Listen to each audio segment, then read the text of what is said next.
how to launch a dropshipping product. Facebook ads testing blueprint, step by step. Are you confused about how to launch a product and you want to use some Facebook ads and you're doing dropshipping? You're going to want to watch this video to the very end, because I'm going to give you some tips and secrets that's going to make it a whole lot easier and make it a whole lot more successful to drop ship your products and how to launch those dropship products. And we're starting right now.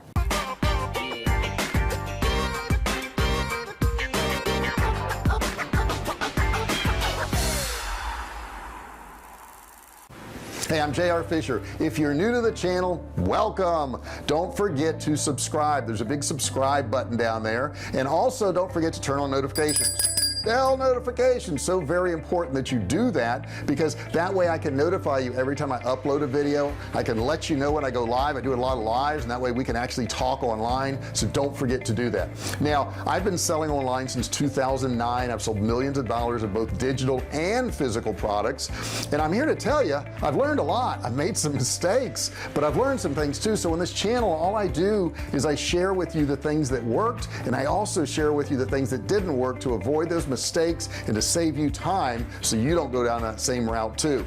So I've even got my own branded products. We have our own line of survival food, and it's been around for 10 years. It's on thousands of websites, including Walmart. First, I want to go over what 95% of everybody else does, and it's wrong and it doesn't work. But when they start drop shipping, this is what they try. The first thing they do is a general store, and they send people to a general store. Now, initially that's fine to do, but the problem with doing that is when they get there, they can see that you're selling everything. They can see that you're not specialized. They can see that in that store. So, you know, it's just not a good way to do it. But the problem is, you know, it's hard to build a website for each individual product. So here's what I suggest you do to make it look like you have a specialized store, is to get Kartra. If you use Kartra, you can set up a template and you can make one page look like your store. You can add a few products in there if you want, but they should all be related. And in Kartra, you can do this super fast. If you're having to build it out in Shopify, or if you're having to build it out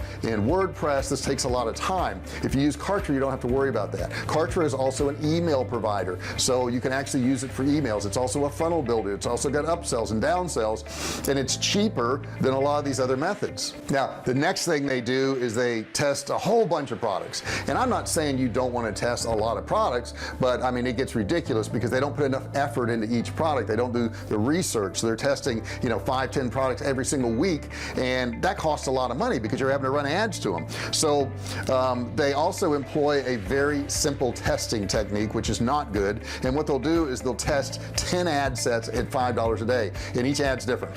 Okay, so they really can't get a feel because all these different ad sets are for different products. They're not testing different ad sets for one product, and that's really what you need to do. And then they let it run 2-3 days, and based on those results, they either kill it or they attempt to scale.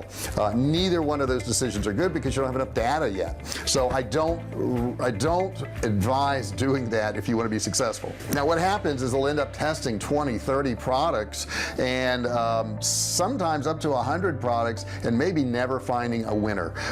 They'll waste thousands on Facebook ads, ad spend that they probably don't have, and they get discouraged about drop shipping, and they say, hey, drop shipping doesn't work, and then they quit. And that's usually the method they do. Now, the problem is they didn't do research. If you do research, you're going to be a whole lot more successful. Now, my strategy is a little bit different. The first thing I would tell you is don't test a product unless you know it's selling. Okay, that would make sense. Keep in mind that a problem-solving product, like maybe an anti-snore device or something like that, is going to do a whole lot better, and it's easier to sell to a cold audience because you're solving a problem for them. Also, you want to find products that are proven to sell right now. I mean, right now. And to do that, you're going to need to go into your dashboard at AliExpress. The next thing you're going to need to do is go to AliExpress and turn on your drop shipper dashboard, where you can actually analyze products and look at their daily sales, you know, like from yesterday. You know, what are they doing the day before, the day before, the day before. That way you can see the trend if it's going up or down, and I'll leave a link in there so you can turn that part on in AliExpress, because just because you have an account doesn't mean you have access to that. Okay, that's a special area, and it's pretty cool because they also have hot products in there. It's another way to do research. search. The next thing you can do is analyze your actual competitors' sales, and the way you do that is you use the bit.ly trick. If they have a bit.ly link, all you do is use their bit.ly link and you put the plus symbol right next to it, and once you do that, you can see how many clicks they're actually getting to that page on a daily basis. Now, one of the best things you can do is go to one of your competitors' pages in Facebook and check out their ads. There's actually an area within Facebook where you can see somebody's ads and what they're doing. Now, if they're running ads for a long period of time, it tells you the ad's working. So, you know, I would certainly go do that. So let me just show you. Let's go into Facebook right now, and I happen to know of a page. It's called iHeartDogs.com, and we're going to check out their particular ads. Okay, I'm in iHeartDogs. Okay, this is the Facebook page. Now, when you go to somebody's page, what you can do is scroll down right here, and you're going to see all this stuff on the side. And when you get down here where it says page transparency, click see more. And then you can scroll down and it says this page is currently running ads. Okay, if they aren't running ads, it will say it's not running ads, but this one is. So then I can go to their ad library. Any ad that is live right now, any ad that's running on that page right now, I can actually look at the ad, I can see the links, I can see exactly what they're selling. So this is pretty cool stuff. Okay, so as I get down here, I can filter by different things, the US, active and inactive. Of course, we're going to do active ads. Let's do that real quick. Okay, so this is their active ads I'm on right now, and as you can see, they got quite a few ads running. You know, there's a lot of ads here, and I'm just scrolling and scrolling. I see a lot of ads here. So well, let's go ahead and look at one of their ads here. Now, they're not using bit.ly links, which is fine, but let's go ahead. This is the ad that they're running right here.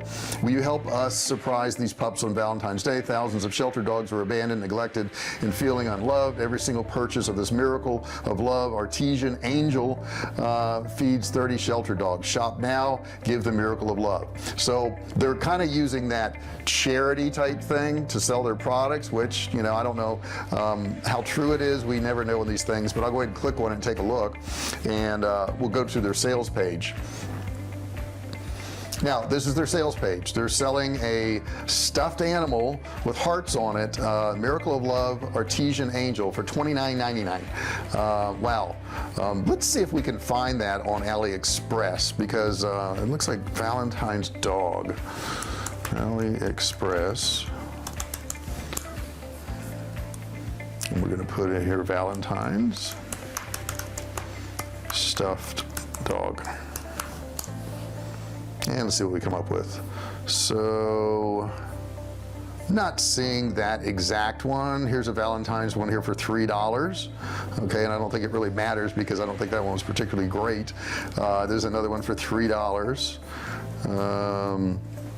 So you could just go in here and pick a similar product, do something similar. But as you can see, what they're selling it for and what these things cost is vastly different. Like, you know, they've got 10 times markup on these things. So let's see what else they've got in here that may be interesting to us. Let's see here. These are ads. Post a picture of your pup that releases your love hormone. Not quite sure what they're trying to do there. Okay, these have videos of that same Valentine's pup they've got right here. They've got some sad pictures of shelter dogs. That's a big thing. And then they've got another one of this particular dog here. It looks like with these wings on it. My first way was only sell products that you know are selling. That's super important. And the next way was you could use the bit.ly link with the plus symbol on it. If they had a bit.ly link in there, you could see how many clicks are going to the page, so that gives you some information there. Now, the third way is another way, and what we do is we test at least 3 ad variations, and I would say test 8 or 10 ad variations for the same product, not different products, because it could have been your ad that missed, not the product. And people go, well, I ran an ad for that product doesn't sell. No, you need to run different images for that particular product. Now, one thing you can do is you can test out the images first. If you don't want to spend a lot of money, you can, you know, do your 10 different images with all the same text. You could send them to the Philippines, India, and Pakistan and run an engagement campaign and find out how many clicks and likes you get on the pictures, and then you'll know which pictures work, and then you can go ahead and run your conversion campaigns to actually sell the product. That's something I highly suggest you do. And strategy number 4 is to figure out out your audience. You got to figure out who's buying it. So once you run your ads and you're getting some data and you're making some sales, you want to start narrowing it down to the age groups that are buying. Now we start off wide, 13 to 65 plus. That's about as wide as you can get, but after a while you're going to see men are buying, or you're going to see that, you know, women are buying, or you're going to see that, you know, Texas buys more than California, and then you want to just target your ads to those areas to increase your sales so you can scale. The next thing I would tell you is pick products that are ePacket products, because if you're selling, you're probably going to be selling to ePacket countries. Currently there are 35 ePacket countries, and what I'll do is I'll list all of those ePacket countries down in the description so you can see what all of them are. But that is the safest way to ship. Okay, if you're shipping any other way than ePacket, don't do it, don't do it, don't do it. And like I said, I'm going to list all those countries down there for you. The next thing I'll tell you, number 5, is once you've figured out the demographic target, you want to use more single interest to target and narrow down your audience even more. The more narrow you get, the more you're going to be reaching the people that want to buy that product, and you won't be wasting your money on those people who aren't interested.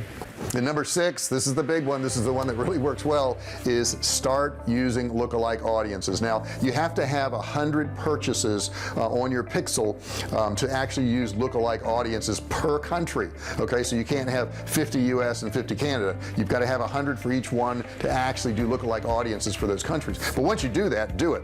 And once you start a lookalike audience and it's working and you're selling, and let's say you had 100 buyers and it worked, and a week later you have 190, start a new lookalike audience with that 190, because that audience is going to be even better yet, because you've got more good data. And once you get to 500 and 1,000, it gets better and better and better, and you're going to see your cost to market goes down and your sales go up. Now there's some pros and cons to this method. I think the pros far outweigh the cons, but I want to go through both of them because they both do exist. You're going to avoid time testing all these different products. Okay, you're going to be more focused on products and different variations of ads, as opposed to a whole bunch of different products and no ad variation. Also, it's going to allow you to focus more of your energy on dominating the particular product instead of trying to find products, right? That's what most people do, is they spend so much time trying to find a product.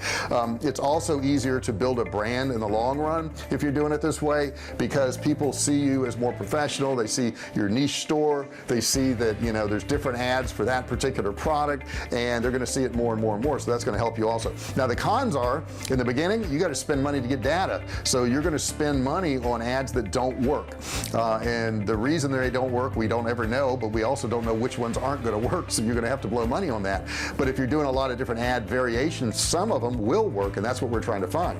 Also with this method, it's not for a beginner who's got $100 to spend. It's going to cost some money to do this. You know, it could cost you $500 to $1,000 to do this, but you're buying data. That's what you're doing. You're not trying to be profitable, you're trying to find out where the profitable people are, and once you do that, then you can move forward and scale it. So this is my method for doing it. I hope you find it useful and helpful. If you did, give me a thumbs up down there. Don't forget to subscribe. You got to subscribe, and you got to turn on all bell notifications. Okay, there's a bell right next to it. You need to click the bell and then select all notifications. Also, if you're into e-commerce, you need a course, and the best course is my $97 beginner e-commerce course. It's down below, but it's free. Okay, I'm giving you $97. Just go down there and grab the course. It's click and learn. Don't need a credit card or anything like that. That's my gift to you. I hope you enjoyed this video. I enjoyed doing it for you. If you've got some ideas about videos that you want to see, some subject matters, put that in the comments below. Also put in the comments below, what parts of this have you tried, have you not tried, do you like, do you not like? I want to hear your feedback. Thanks so much for listening, and I'll see you in the next video. Hey, thanks for watching my video. Don't forget to subscribe to my channel and click that little bell right there so you can be notified every time I do a new video. Also, click on one of those videos there. Keep watching on my channel.